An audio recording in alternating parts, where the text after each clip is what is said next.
You know what the worst part about being proven wrong is? It's not the embarrassment. It's not the loss of credibility. It's the fact that you have to sit there, smile, and watch the universe laugh at you while simultaneously questioning everything you thought you knew about survival, evolution, and basic common sense. My name is Velthel, and I'm a xenobiologist for the Galactic Survival Assessment Council. Yes, that's a real thing. Yes. We get paid actual credits for this. And yes, before you ask, I deeply regret my career choices. Let me back up. 3 cycles ago we received an application from a human named Marcus Finch. Tall guy, brown hair, had this weird smile that made you simultaneously trust him and want to check if your wallet was still in your pocket. He wanted to attempt the Kur'vesh Wilderness Trial. You know, the trial that has a 78% fatality rate among species known for being unkillable. That one. The Kur'vesh moon is essentially nature's way of saying, I hate you personally. Gravity 1.4 times standard. Atmosphere breathable, but barely. Temperature swings from boiling to freezing every 8 hours. And the wildlife, oh the wildlife, makes nightmares look like a relaxing vacation. Absolutely not, I told the council. Humans are Category 5 death worlders, sure, but they're not insane. My colleague, a Thren named Kipsox, clicked her mandibles in amusement. Have you read their history files? That's different, I protested. Those are war stories, exaggerations. They invented something called extreme ironing. What? They climb mountains and iron clothes at the summit. For fun.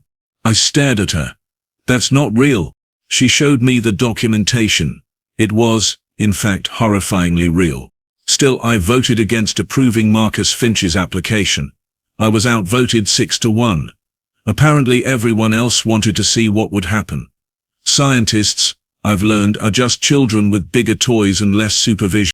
So there we were, standing in the observation bay, watching Marcus gear up for a 30-day survival trial on a moon that had killed 7 Torgi warriors, 3 Velnish hunters, and 1 very unlucky Kick scout who'd apparently tripped over his own tentacles and fallen into a nest of flesh-eating beetles. What's in the bag? Kipsox asked, pointing at Marcus's supply pack. He grinned. That grin, the one that should have made us abort the entire mission. Basic supplies, knife, fire starter, water purifier, rope, first aid kit, and a harmonica. A what now? Musical instrument, he explained cheerfully. Gets lonely out there. I pulled up his psychological evaluation again, completely sane according to the results. Either the test was broken, or humans had redefined sanity when we weren't looking. You understand the rules? I asked, reading from my datapad. 30 days. No rescue unless you activate the emergency beacon. No outside supplies beyond what's in that pack. The terrain is hostile. The wildlife is extremely hostile. The weather is actively trying to murder you. If you survive, you pass. If you don't, well, you get a nice posthumous certificate, Marcus suggested. We don't actually do those. Shame. He stretched, joints popping in a way that made Kipsox's antennae quiver. Guess I'll have to survive then. Famous last words, right? That's what I thought. I'd already started drafting the incident report in my head. We dropped him on the eastern continent right in the middle of what we call the Crimson Barrens. Endless red sand, jagged rock formations, and exactly 0% chance of finding anything edible within a 3-day walk. Standard starting point. For the first week everything went exactly as expected. Marcus found a cave system, set up a basic shelter, started purifying water from an underground stream. He rationed his emergency supplies. He stayed hidden during the worst temperature extremes. Textbook survival protocol. Boring, but effective. Then day 8 happened. I was reviewing surveillance footage when I noticed something odd. Marcus had left his cave early in the morning, carrying nothing but his knife and a makeshift spear. He'd been tracking something. One of the Skal'rith pack hunters by the looks of the print. 6-legged predators with obsidian claws and a temperament that made rabid wolverines look cuddly. This is it, I told Kipsox. End of the line, poor stupid human. She leaned forward, watching the screen intently. Wait. Marcus had stopped moving. The Skal'rith emerged from behind a rock formation, muscles rippling under its armored hide, all 6 eyes locked on him. It was easily 3 times his mass. I reached for the emergency extraction button. Then, Marcus did something that made my brain short-circuit. He sat down. Just sat down in the sand, cross-legged, and pulled out his harmonica, and started playing. The Skal'rith tilted its massive head, clearly as confused as I was. It approached slowly, warily. Marcus kept playing, some kind of melodic tune that absolutely did not belong on a moon where everything was trying to kill you. The creature sat. I repeat, the apex predator sat down, like an obedient pet. What in the 17 hells? Kipsox whispered. For 20 minutes Marcus played his harmonica while a literal killing machine sat there, occasionally making this low rumbling sound that our audio analysis said was contentment. Then it got weirder. Marcus reached into his pocket, pulled out something from his rations, and offered it to the Skal'rith. The creature sniffed it, then ate it from his hand. His hand, the same appendage that should have been bitten off and digested by now. Run analysis on that interaction, I ordered. Full spectrum. I want to know what kind of mind control he's using. Results came back negative. No pheromones, no psychic manipulation, no technological interference. Just a human, a harmonica, and apparently the most confused predator in the galaxy. By day 12, Marcus had 3 Skal'rith following him around. He'd named them Fang, Claw, and Kevin. When I questioned the last name, he just shrugged and said Kevin had looked like a Kevin. This is unprecedented, I logged in. My official report. Subject has somehow domesticated 3 of the moon's apex predators through unknown means. Requesting immediate analysis. But wait, it gets better, or worse. Depending on your perspective and your faith in universal logic, day 15 we found him cooking. Not survival cooking. Not roasting some unfortunate creature over an open fire. I mean cooking. He'd fashioned a makeshift smoker from rocks and bark. He was seasoning meat with local herbs. He had 3 different dishes going simultaneously. What are you doing? I asked through the communication channel, unable to contain myself. Making dinner, Marcus replied, like this was completely normal. Found these root vegetables yesterday. Taste like spicy carrots. And these beetle larvae, properly prepared, they're basically butter. Kevin loves them. One of the Skal'rith, presumably Kevin, made that contented rumbling sound again. You're supposed to be surviving, I said weakly. I am surviving. Very comfortably, actually. He held up what looked like a primitive notebook. I've been documenting everything. Recipes, preparation methods, which plants are safe, which ones are only safe after processing. This moon's actually a culinary goldmine if you know what you're doing. Kip's ox was making a sound I'd never heard before. Turns out it was Thrin laughter mixed with existential crisis. He's writing a cookbook, she managed. On a death moon, he's writing a cookbook. That's when the council started receiving messages from other species. Apparently, word had spread about the human surviving Kur'vesh. No, not just surviving, thriving, making friends with the wildlife, developing siwas. The Torgathi wanted to know what combat drugs he was using. The Velnash suspected genetic modification. The Kix just sent a message that translated roughly to what the hell is wrong with your species. I didn't have answers. I still don't. By day 20, Marcus had expanded his camp into something resembling a small homestead. He'd cultivated a garden of local edible plants. His 3 Skal'rith were now trained well enough to help him hunt. He'd mapped 17 square kilometers of terrain, and his recipe collection had grown to 42 dishes. How? I asked him during a check-in call.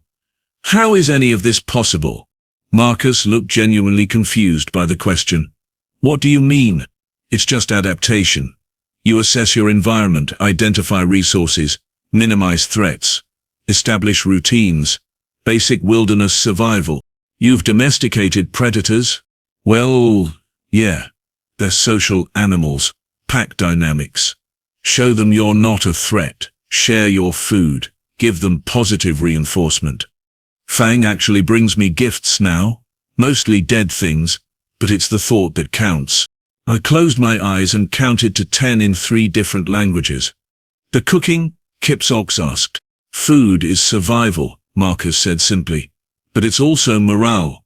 Eating well means staying mentally healthy. And honestly, I got bored of bland rations by day 3. Life's too short for boring food, even when you're trying not to die. Day 25. Something happened that I'm still trying to rationalize. A storm hit. Category 9 atmospheric disturbance. The kind that tears apart reinforced structures. We prepared to extract Marcus immediately. He declined. I'm good, he said over the howling wind. You're going to die. Nah, cave system's solid. I've got the entrance reinforced. Plenty of supplies. The boys are here with me. The boys? Fang, Claw, and Kevin. We're having a storm party. I made stew. The Skal'rith were in his cave, by choice, sheltering together, and there was Marcus, sitting by a fire eating stew while outside the moon tried to shake itself apart. He survived the storm. Obviously. You know how I know. Because I'm telling this story while trying not to question my entire understanding of biology, evolution and the fundamental nature of reality. Day 30 arrived. We went to extract Marcus, expecting to find an exhausted, traumatized human who'd barely survived by the skin of his teeth. Instead, we found him well-fed, healthy, and surrounded by 5 Skal'rith. He'd adopted 2 more, named them Shadow and Buttercup. Buttercup? I asked. She likes flowers, Marcus explained as if this clarified anything. He had a packed bag, not his original supplies. A new bag, woven from local fibers, filled with samples, documentation, and yes, a complete recipe book. Ready to go? I asked. Actually, Marcus said, I was hoping I could extend my stay, maybe another 30 days. I've barely explored the Western continent, and I think there's a species of tree nut that might be amazing when roasted. The council chamber fell silent when I delivered my report. Not the good kind of silent, the everyone's brain just broke kind of silent. Commander Zalfire, a massive Corthian, with scales like burnished copper, spoke first. Let me understand this correctly. The human not only survived, he thrived. He domesticated 5 apex predators. He created a functioning agricultural system. And now he wants to stay longer. Yes, sir. And you're asking permission to let him? Actually, sir, I'm asking permission to study him. For science. Kipsox nodded enthusiastically beside me. We need to understand this. It defies every known model of survival behavior. The commander's tail lashed once. Denied. Bring him back. Run full medical and psychological evaluations. Then we decide next steps. So we dragged Marcus off Kur'vesh. Well, dragged is a strong word. He came willingly enough, though he made us wait while he said goodbye to each Skal'rith individually. Yes, really, he hugged them. They let him. I have video footage and I still don't believe it. The medical evaluation results came back clean, perfect health. Actually better than when he'd started. He'd gained muscle mass. His stress markers were lower than baseline. The doctor, a pre-in named Vixnell, just kept muttering, impossible while reviewing the scans. Psychological evaluation, also clean, happier than baseline, no trauma indicators. When asked about his experience, Marcus described it as refreshing and a nice break from city life. I'm a scientist. I don't drink on duty, but I made an exception that day. Then the interviews started. Every major species network wanted to talk to him, the human who'd conquered Kur'vesh, who'd befriended the wildlife, who'd turned a nightmare moon into a resort vacation. Marcus handled it with infuriating casualness. The secret? He told a Velnash reporter. Respect your environment. Don't fight nature, work with it. And always bring hot sauce. Makes everything better. The reporter looked like she was having an aneurysm. But the Skal'rith, how did you tame them? I didn't tame them. We just became friends. I shared my food, played music, showed them I wasn't a threat. They're intelligent creatures. Social. They were probably lonely out there too. They've killed dozens of trained warriors. Well, yeah, Because those warriors were trying to kill them. Self-defense. Honestly, from the Skal'rith perspective, we're the scary ones. Imagine some armored alien dropping into your home and shooting at you. You'd be defensive too. This answer somehow made perfect sense, and no sense simultaneously. I was developing a headache that might be permanent. The breaking point came during a live broadcast on the Pan-Galactic network. The host, a Thren named Kixler, decided to really push Marcus. Some viewers are saying humans are too dangerous, that your survival proves your species shouldn't be allowed unrestricted travel, that you're unpredictable, reckless, a threat to established ecosystems. How do you respond? Marcus was quiet for a moment, then he smiled. That smile again. You want to know what's really dangerous? Ignorance. Fear. The assumption that just because something's difficult for you, it must be impossible for everyone. Yeah, humans are from a death world. We evolved to handle things that would kill most species, but that doesn't make us monsters. It makes us survivors, adapters. And honestly, I think that scares some people more than the claws and teeth. He leaned forward, and his voice got serious. Really serious. The kind of serious that made you pay attention whether you wanted to or not. I didn't conquer Kur'vesh. I lived there. I learned from it. I respected it. And you know what I found? Beauty. Resources. Life that's worth protecting and understanding. But you all labeled it a death moon and decided it was only good for testing who's tough enough to not die there. That's the real waste. Not that humans can survive it, but nobody's bothering to actually see it. The host didn't have a response. Neither did I. Neither did most of the galaxy apparently, because the network feeds exploded with commentary. Half the species were calling Marcus a radical. The other half were calling him a philosopher. The humans, they were just laughing and saying, yeah, that sounds about right. 3 days later, I got called back to the council chamber. We have a situation, Commander Zulfire announced. 17 different scientific institutions want to fund expeditions to Kur'vesh. 32 chefs from various species want access to Finch's recipes. The Skal'rith Conservation Society, which didn't exist last week, is demanding protection status for the moon. And we've received 4,000 applications from various species wanting to attempt the trial themselves. 4,000? I repeated weakly. Apparently Marcus Finch made surviving look fun, enjoyable, like a camping trip rather than a death sentence. The commander's scales darkened with what I was learning to recognize as stress. Valthar, you're the xenobiologist. You studied him. Explain this. I can't. Try. I pulled up my datapad, scrolling through weeks of notes and observations. Humans have this concept called optimism. Not the blind kind, the practical kind.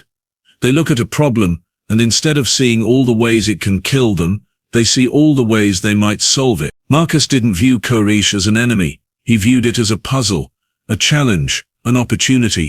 That's insane. Is it though? Think about it.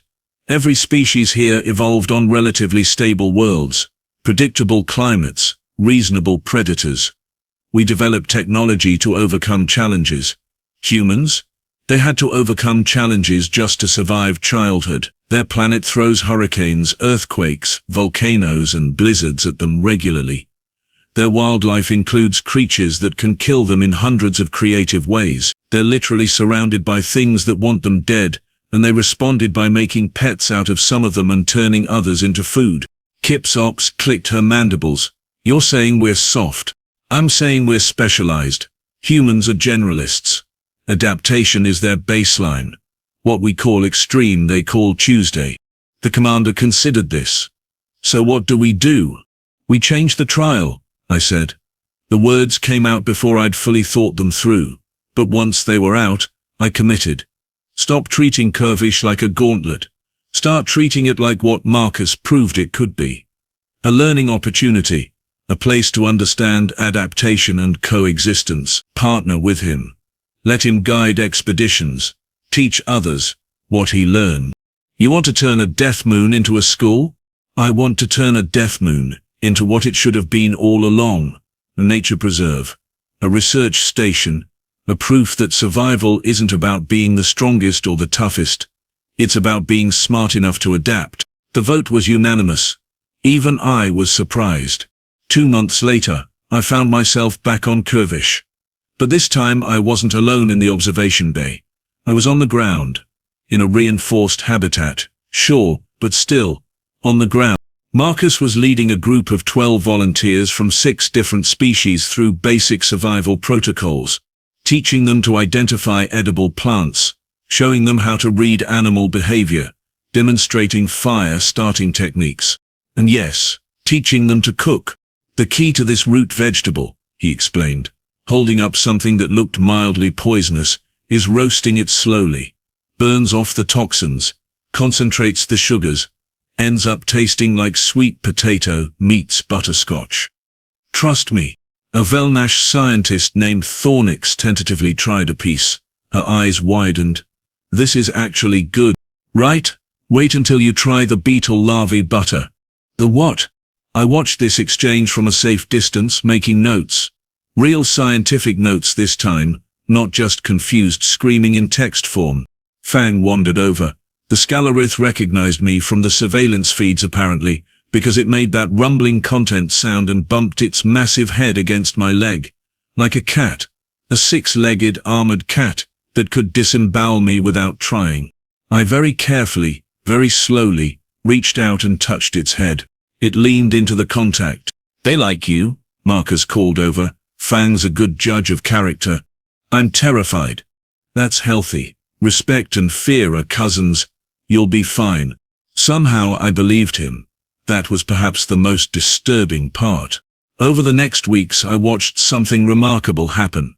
The volunteers who'd arrived terrified and uncertain started to relax, started to learn, started to see Kur'vesh not as an enemy, but as an ecosystem.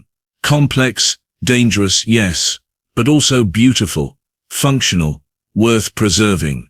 The Thren botanist discovered 3 new species of edible fungi. The Kix geologist found mineral deposits that could revolutionize construction materials.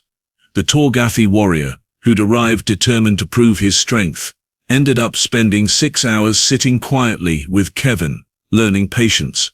You were right, Kipsox told me, one evening, as we watched Marcus teach a cooking class by firelight. This isn't about humans being superior. It's about perspective, about being willing to learn instead of just survive, and about bringing hot sauce, I added. That too.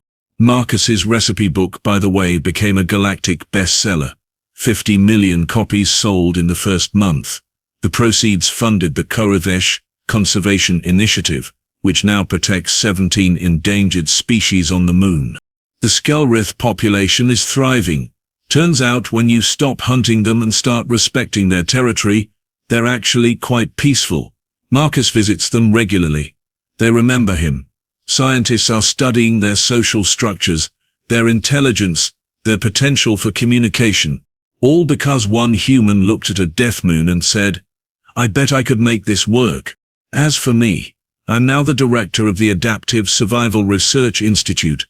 We study how different species approach extreme environments. We teach cooperation over conquest. We've expanded our programs to 17 different challenging biomes across the galaxy. And yes, every single program includes cooking classes, Marcus insists. He says good food builds community better than any protocol or procedure. He's not wrong. Last week, I received a message from him. He's applied for another trial, this time on Velkorth, an ice moon with temperatures that regularly hit -200 degrees and wind speeds that can strip flesh from bone. The council approved it immediately. I'm not even surprised anymore. Worried, yes. Surprised, no. Because here's what I've learned. After all this time studying humans and their bizarre approach to survival, they don't see obstacles, they see possibilities. They don't see death traps. They see adventures. They don't see hostile aliens. They see potential friends who just haven't been properly introduced yet. It's absolutely insane. It's completely illogical. It works. And somewhere in the universe, natural selection is looking at humanity and wondering where exactly it went wrong. Or right. Honestly, at this point, who can tell? Me? I'm just here for the recipes and the existential crisis. Both are excellent.